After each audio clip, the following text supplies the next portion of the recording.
What's up, everyone? I'm Dunkman 42 from Highly Inappropriate. We've had a lot of love lately with the DFS stuff, so I'm trying to do a little spin-off here. I'm going to start the own show, a little DFS show for you every week to give you a little breakdown of what to look for while you're setting your lineups, or even if you're a new person just getting into daily fantasy football. Maybe you're season long, you're 1-5, you've had a lot of injuries, not looking good to make the playoffs. Come on over to the DFS side. I'm going to help you out a little bit. I'm going to get you on the right path to success on the DFS football side. And when I say path to success, I mean the blue-collar path to success. That's what the show is going to be called, Dunkman's Blue Collar DFS. This is a show for the people who want to play $5, $10, $15, $20 a week. I mean, we're not playing a million lineups like all these other pros, all the people taking down these tournaments. Yeah, you won the tournament, but you also had 200 fucking lineups.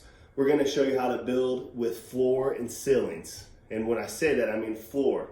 Floor is going to be the low end of what they could possibly get in points. So you want a lot of floors that are going to be high. So you want high floors, and then your ceilings are possible points. So that's like the boom or bust guy. So like they're either going to score 1 or 2 points, or they're going to catch a 90-yard touchdown possibly and score 100. You know what I mean? Like, so it's in between. I'm going to explain all that stuff to you as I just did pretty much. My phone, this is my notes. I made this just for you guys, so bear with me. Explain why. Best bang for your buck contests. All right, so these contests, you have your millionaire contests where they're saying on DraftKings, $20 entry, win $1 million, first place. Yeah, that's all fun and games, but what it boils down to, ladies and gentlemen, if you're only putting one lineup in that, you have people with multiple, like hundreds of lineups. So, I mean, it's like getting bit by a shark and struck by lightning at one time. I finished 12th in one of those one time, though. Thought I was going to win the million. Crazy story, that's for later on down the line. Over-unders. So when I build lineups, I like to look at over-unders because that's where points are going to be scored. When I say over-under, I mean Vegas. They give you over and unders game by game if you want to make bets. So you can go pretty much any gambling site and get your over-unders. It's kind of easy. So I like to take about the top 3 games. So right now we're doing the main slate, Sunday, 1 o'clock. This is the big boys, what everybody wants to jump in. This is what all the stuff. This is the main one. So the Sunday 1 o'clock slate, there's 3 games. Your number 1 over-under. And when I say over-under, once again, it's combined points by both teams. So the first game I got here, the Rams -3 versus the Falcons +3, 55-point over-under. That's the highest one on the slate. So that means the Rams -3. That means they're favored to win. And you got the Falcons as the dog at 3. 3 is a baseline in Vegas when it's kind of going to be close. So that could be a possible shootout. Then you have your Cardinals versus Giants also at a +/3 and a 50.5 over-under. That's your second highest. Your third highest on the day, the Ravens +3 versus the Seahawks -3, 49-point over-under. So those 3 games, when you're building lineups, you kind of want a piece of all that. You know what I mean? Like that's where the points are coming from. You definitely want a piece. And when I say piece, you want something from those games, a player, variant positions, you know what I mean? But you just want a piece of that possible high outcome with a lot of points. So you want to kind of game script and think what you think's going to happen, who you think's going to go off, what matchups do you like? But I'm here to kind of help you out and give you kind of the insight and what I was looking for on my lineup so far this week. We're going to start off. I'm going to go straight to the quarterback position. My number 1 for the week, I love him, is Jared Goff at $6,200. He's been having a rough time. They're going into the Atlanta Falcons. They're going to be, it's in a dome, so weather you don't have to worry about. But with that being a 55-point over-under, I feel like it's going to be a shootout back and forth, a lot of passing. The Falcons secondary is absolutely atrocious. So I feel like Jared Goff, I mean, he could get back on track this week. He's going to sling that thing around. I mean, I just feel like he's gonna go off. That's who I like a lot. Right below him, though, is my go-to, a trusted floor ceiling guy. I mean, his ceiling's through the roof. He could go off for a ton, but his floor is so consistent. and that's Lamar Jackson. But you're going to have to pay for him at 6,800. He's the second highest, I believe, behind Deshaun Watson on the slate this week. His legs, simple as that. He's not a great passer, but he gets it done. If you get a touchdown or two passing out of him, he's going to have an amazing week because he's guaranteed. He's going for 50 with his legs easy. So it's almost like having another running back in your lineup who can possibly throw for yards and touchdowns. His floor is just insane. I always love playing him. Russell Wilson's right behind him at 6,600. He's another guy that you never know what he can do. I mean, his floor is also pretty consistent. He can run around. He's been doing it a little more this year. He kind of had gotten away from it, but he's been kind of using the legs a little this year. He lost his tight end in Disley, but I feel like against the Ravens, I feel like I said, that over-under is a 49-point over-under. Rusty's going to have a good day, but Jared Goff is my guy this week. Matt Ryan, the other side of that Jared Goff game, 6,300. So it's about the same thing. You know what I mean? He could go off 3 touchdowns, 300 yards. That's a good day at your quarterback. You're going to cash a lot with with them people in. You know what I mean? And if you notice what I do there at quarterback, the 4 people I have are 2 games. So I pretty much took the 2 of the 3 higher over-unders and just played either or quarterback going back and forth both ways because of the game script I kind of picture in my head of what I think could possibly go on in the game. I'm going right down to running back. I'm going to back up real quick. I'm going to stop at Matt Ryan at 63. Nothing down below that. Like I don't see any like budget guys that I would kind of like. I mean, I would stick with them four guys. That's just me. But I'm going to go ahead and move on to running back. Running back is a main, the people that have played before. It's a big thing in daily fantasy. If your running backs don't go off, you're not going to cash money. I don't care. You're not going to win money. This week, you got your top 2 big-time running backs are at 8,900. Saquon Barkley's back in New York. And Dalvin Cook at 8,000. So that's your top 2. They're good backs, but you're going to have to pay for them. And I don't really want to pay that much money for him. So my number 1 this week is Leonard Fournette. He's going to be high owned. The secret's out. He's all that they have in Jacksonville. I know that that Jacksonville-Cincinnati game's not on like my high over-under. But when you also can look at is Leonard Fournette gets a lot of touches. So he's going to be he's going to get receptions. He's going to get carries. He's getting 20 carries a week. I mean, I'm going to pay for that all week. I love that. That gives me so much potential for points. You know what I mean? And at only 7,000, you're saving a lot of money coming down from Barkley or Cook to get to him. And they're going against Cincinnati. Sometimes you just got to play with your smarts. I mean, if Cincinnati's absolutely horrible, but they're falling apart. So, give me a running back like that against them. He's my lock of the week. I love him. After those 3, that's your top 3. And then, like I said, I like the Fournette to save some money there, but off the Cook and Barkley. The rest are kind of low ball games. I'm going to go to, you got Delvin Singletary and Frank Gore. Singletary's 5,400, and Frank Gore is 5,200. They're going against the Dolphins with a minus 16.5.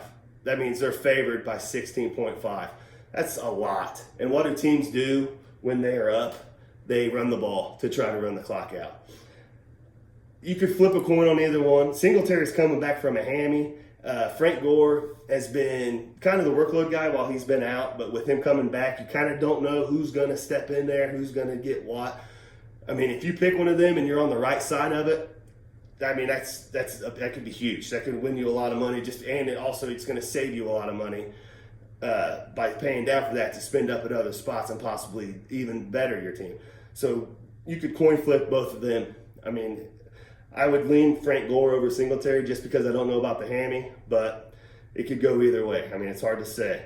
Next, Devontae Freeman at 5,400. That's great savings right there too. And that brings me back to the over-under talk. That's the highest game on the slate at 55 points. The point possibility there, it's a lot. He could do a lot there. Next up, Matt Breida at 5,300 versus the Redskins. This is the second highest spread on the day at 9.5. What are they going to do when they're up? They're going to run the ball. 49ers, they love to run the ball. And going against the Washington Redskins, whose defense is, they're going to gash them up, I think. Garoppolo, they don't want him to throw a ton. They want to lean on that defense and run the ball. Breida could have a big day. Breida could absolutely have a big day. Another guy seen down there is Josh Jacobs on the Raiders. They're going against the Packers. It's not on my over-under list, not the top three, but he's only $5,000. And for a guy that's getting tons of touches in Oakland, I don't really care who they're going against. If you give me a running back for $5,000 that's going to touch the ball 20 to 25 times, catching and receiving and running, I'll take that all day. It's a great flex play. That's my great flex play for the week.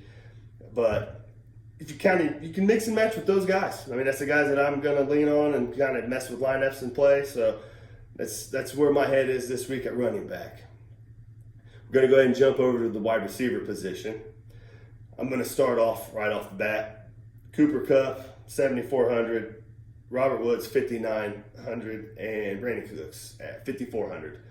The three Rams wide receivers in that 55 point over-under. And I showed my love for Jared Goff earlier. So, if I like him so much, then I obviously got to like these guys. The thing with these guys is there's three of them, and any one of them could possibly go off at any time. Excuse me. Any of them could possibly go off at any time. So you're kind of taking a coin flip also there. You can kind of play with it and pick which one you like. By roster construction, like how much money you have to possibly spend. Because you're going from 74 to 54. It's a $2,000 swing right there. And like I said, any one of them could possibly get it. Honestly, out of all three, I like Woods this week a lot.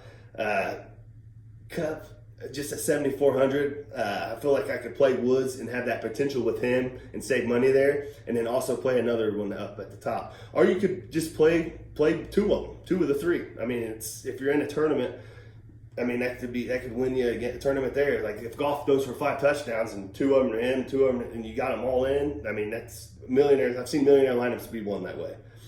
On the other side of that, you have Julio at 8,000, and you have Ridley at 5,300, which is the other side with the Falcons in that high 55 point over under. Both plays are awesome too. And it's just being on the right side of it. That's what a lot of this daily stuff is. I don't win all the time. I don't win every single week. If I did, I wouldn't be doing this video. I'd be an absolute millionaire. All you can do is have knowledge and know what to try to get and where you can get it. And that's the step up on everybody else that you're going to have. So, say you make a lineup with Matt Ryan and you throw Ridley and Kupp in there on the other side, and you've had all that game going with that 55 point over-under, that's a lot of points that are possibly coming your way. That's why I always stress, look at over-unders when you make lineups. It'll help you out when it comes to budget. Coming down right below that, Larry Fitzgerald at 6,100. That's the Giants game at the 50.5 over-under. He's been getting targeted a lot. The guy's an ageless wonder. He don't age. He just continues to fall down fantasy drafts at the beginning of the year and then rise his way back up after they realize that he hasn't lost his step. I don't think the guy's ever going to retire. It's unbelievable. Below that, I'm going to jump back to the game that's not on the over-under list, but DJ Chark Jr. at 6,000. Back to the Jaguars going against the Bengals game. Since he's without both of their cornerbacks, they were already horrible, and now they're without both cornerbacks. He could feast. He could feast. It's just somebody, if you need in that price range, I would put, but I have Fitz over him, so it's 61 to 6,000. I would play Fitzgerald over him just because I'm going to have Leonard Fournette and everything, and that game script to me, I think is going to be run. But I'm not a football fucking site. I'm not going to guess everything right. So, he easily could go off and have 150 and 2 touches. We've seen him do it already this year. So, I would keep that in mind. And right below Fitz, who I would also play over Shark, T.Y. Hilton. Come on now. They're at home against the Texans. It's not on my over-under list, but I believe it's like 57 or 58. So it's kind of right there below, 57, 46 or 47, my bad. And it's kind of right below that, those three over-unders. And T.Y. Hilton absolutely destroys the Houston Texans every year. And he's back. They've had their bye. That team is healthy. He gets tons of targets. He's getting 10 plus a week, it feels like. I mean, that's who Brissett's looking for. He's going to have a big day. And at 5,900, it's a steal for the money. Absolute steal for the money. Somebody else I want to throw in there, a couple guys, is the Lockett, Tyler Lockett at 6,600 and Metcalf at 4,800. That's the Russell Wilson receivers in that second highest over-under at 50.5 there against the Giants. The 49-point over-under there against the Ravens. Excuse me on that. You picked the right one of them. Pick the right one on that side of that game. I mean, that's possible. 100-yard, 2-touchdown guy too. Metcalf at 4,800. He could save you some money. What I'm trying to do is as I go through these positions, is I'm giving you price ranges that are kind of top tier, middle, and you can kind of build lineups. And when you need somebody, I'm going to try to give you somebody at each position in each one of those price ranges, so you can kind of reach and pick people out and just make your own lineups with these guys. And I'm telling you, we're going to make some money. Last but not least, on these wide receivers, I got to bring this up too. I'm going to call it my broke ass of the week, which is going to be my ultimate saver of the week. I'm going to try to do one of those every time I do one of these. My broke ass of the week, secret's kind of out. Not too many. Beginners won't really know, so get a step on them. The Allen Lazard for the Green Bay Packers at 3,000 that right there could be big. He could also come with a really high ownage, which means other people are going to want to play him too. Rodgers is missing like all of his receivers. It's like Adams, he's out. You have Geronimo Allison has a concussion. Vince Scaling he got rolled up on last game. He's the one that could possibly play. I kind of feel like he will, but some reason he doesn't play either. And they throw Lazard in as like the number one receiver for the Green Bay Packers against the Raiders. That at $3,000, that could be huge. He's going to get tons of targets. Rodgers already came out and said he's lobbied for him to get this playing time. Monday night, which, as you know, the next week's main slate prices come out before Monday night. So a lot of times a jewel or a hidden guy that's come through like breakthrough star, doesn't get priced correctly on daily fantasy because they put it out Sunday night before the Monday night game. So they had no idea that this guy was going to come out of nowhere. I mean, I think he had like 70 or 80 yards with a touch. I mean, he went off. He won him that game Monday night. Well, and the rest. We all know about that, but that's another story too. But $3,000 for a possible number one, number two receiver with Aaron Rodgers, that makes him my broke ass of the week. $3,000. Come on. He's a great budget guy. Next up is tight ends. The tight end position is the hardest position, I think, along with the defense. It's impossible almost to pick. I mean, and at the same time, you can pay up and get like the high dollar guys. Like Kelsey's not on this slate, but Kelsey usually comes $7,000 price, which that's like I'm paying $7,000 for Leonard Fournette. You know what I mean? Like, it's like a position you want to kind of try to save money at, and also get your hit on there. I'm paying up a little bit this week though. Evan Ingram at 6,500 for the Giants. That Giants game against the Cardinals, like I said, they're the favorite at 50.5 over under. He's going to get some targets. They're banged up at receiver too, and they're going against the Cardinals. And people that know me, the Cardinals are horrible against the tight end position. I literally, a lot of times will play whatever tight end is playing the Cardinals. I've done it the last 3 weeks, or actually the last 4 weeks, I think. And it's hit every time, minus, I think it was Eifert for Cincinnati, who he dropped a touchdown, or he would have came through. So against the Cardinals, that's my number one. I always play the tight end, whoever's playing the Cardinals. If you don't want to spend up that much, you can go back to the Falcons game with the Rams. You got Hooper at 5,300 and Everett is 3,700 for the Rams. I mentioned the three receivers. He's in the mix too. I mean, he could easily be the guy the leading receiver too. I mean, it's all about just picking your poison, but knowing the right players and right games to pick your players from. But him at 3,700, just depending on your budget. I mean, if you got the money, spend up for Ingram. If you need to save, you can throw Everett in there, and he could possibly go off too. But those three, there's one more. Jimmy Graham, like I said, also with all the receivers banged up in Green Bay. I hate to even say play him. I mean, where's he been since he's left New Orleans and Drew Brees? But at 4,200, he's gonna get a shot. I guarantee he gets thrown at. So he could easily be a lone guy that scores 2 touchdowns against the Raiders there. So he's a good play. I mean, he could be a good play too. But them four are where I'm at. Is Evan Ingram, Hooper, Graham, and Everett. Moving on to last but not least, the defense. This is even worse than tight end. Come on, I mean, you don't know. I mean, if you're in big tournaments, if you don't have the defense that gets the pick six, you're not going to win it. I mean, simple as that. You're just not going to win it if you don't have the number one defense. So I'm over trying to guess, really. And the Niners or Bills are going to be who I play. They're the highest two, and they're the biggest favorited. I'm just going by the lowest over-under. You know what I mean? Like, they're the two I'm going to play. The Bills are 4,300, and the Niners are 4,100.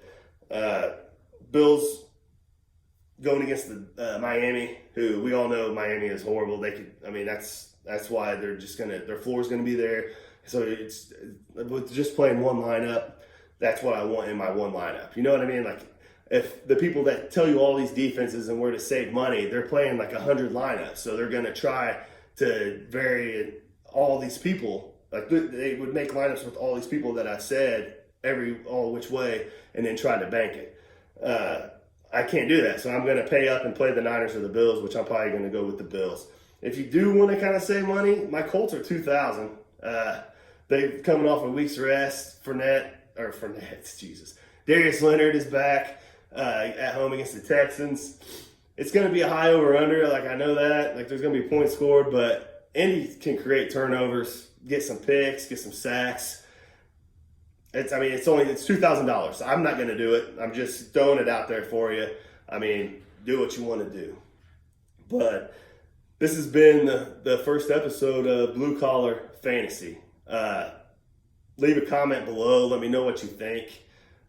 You can holler at me on Twitter at Dunkman42. You can tweet me. Tell me what you think. Share the video. Let's see what we can do with this thing. Like I said, this is going to be a show that is going to be catered to the people that are only playing $5 to $20 a week. You're not playing hundreds of dollars in lineups. You're playing a little bit, and you want the most bang for your buck out of those little bit of lineups. You want high floors. You want to consistently hit. Also, when you're picking your tournaments that you're playing in, it's all fun and games. I mean, you love to see $20 entry win $1 million. It's so hard to do. Especially on a low bankroll. So, I mean, don't be afraid to maybe, if you want to try to go for the big money, just play the $3 one, that pays $100,000 to first, just to say you have one in there. And then take the rest of that, the $17 that you were going to put on that, and take some of these lineups with the high floor people that are going to get targets, are going to get hits, and throw them in 100 people tournaments. Throw them in single entries. Single entries are catered to people like us. Like, it'll say it right on the thing. Like, it'll say 10 entry max or whatever. If it says no entry max, it's usually a ton of people. You can just put as many as you want in there most of the time. So look for like the single entry contest. Those are the ones that you want to try to get into. It's going to help you in the long run. I mean, you're not going to win a bunch of money, but what you're going to do is consistently through the weeks, you're going to build a little bankroll, and then you can free roll into those big $20 millionaire games. I mean, Even though heads up, the DraftKings Millionaire this week is $10, so I might have 2 of them in there. So who knows? I might hit the million. Let's see what we can do. But like I said, Dunkman42 on Twitter, and also Sunday nights. This little segment right here has been brought to you by Highly Inappropriate Podcast. Highly Inappropriate Podcast.